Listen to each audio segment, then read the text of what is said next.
முதலமைச்சர் உடல்நலம் பெற வேண்டி தமிழகம் முழுவதும் அதிமுகவினர் சிறப்பு பிரார்த்தனையில் ஈடுபட்டு வருகின்றனர். இது குறித்து கோவையில் இருக்கும் நமது செய்தியாளர் ஷெர்லி அளித்த தகவல்களை தற்போது பார்ப்போம்.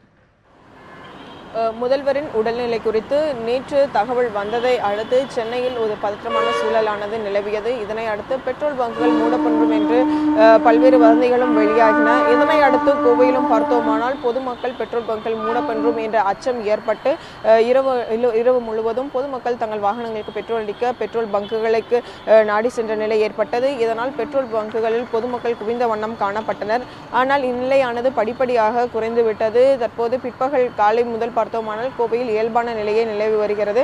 காலை 6 மணி முதலாக அன்றாட இயக்கப்படக்கூடிய பேருந்துகளானது இயல்பு நிலையிலே இயங்கி வருகிறது. அனைத்து பேருந்துகளும், அதாவது கோவையில் இருக்கக்கூடிய புறநகர் மற்றும் மாநகர் பகுதிகளுக்கும் மற்றும் வெளியூர் செல்லக்கூடிய பேருந்துகள் அனைத்தும் இயல்பாகவே இறங்கி வருகிறது. குறிப்பாக பார்த்தோமானால் இன்று காலை, அதாவது திங்கட்கிழமையான இன்று காலை வெளியூரிலிருந்து வரக்கூடிய பேருந்துகள் மற்றும் பயணிகள் அதிக அளவு இருப்பார்கள். ஆனால் இன்றைய தினம் பார்த்தோமானால் வெளியூரிலிருந்து வரக்கூடிய பேருந்துகள் அதிக அளவு வந்த போதிலும் வெளியூரிலிருந்து வரக்கூடிய பயணிகள் எண்ணிக்கை சற்று குறைவாக இருந்தது என்று குறிப்பிடலாம்.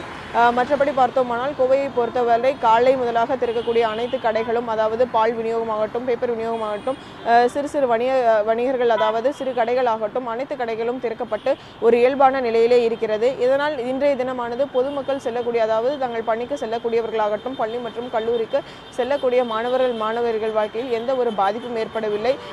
கோவையில் வழக்கம் போல ஆட்டோக்கள், பேருந்துகள் மற்றும் கால் டாக்ஸிகள் என அனைத்தும் இயல்பாக ஓடிக்கொண்டிருக்கின்றன. எனவே கோவையில் எந்த ஒரு இயல்பு நிலை பாதிப்பும் இல்லை. கோவை இயல்பு நிலையிலே உள்ளது. ஒளிப்பதிவாளர் கார்த்திகேயனுடன் ஷியாலி, நியூஸ் 7 தமிழ், கோவை.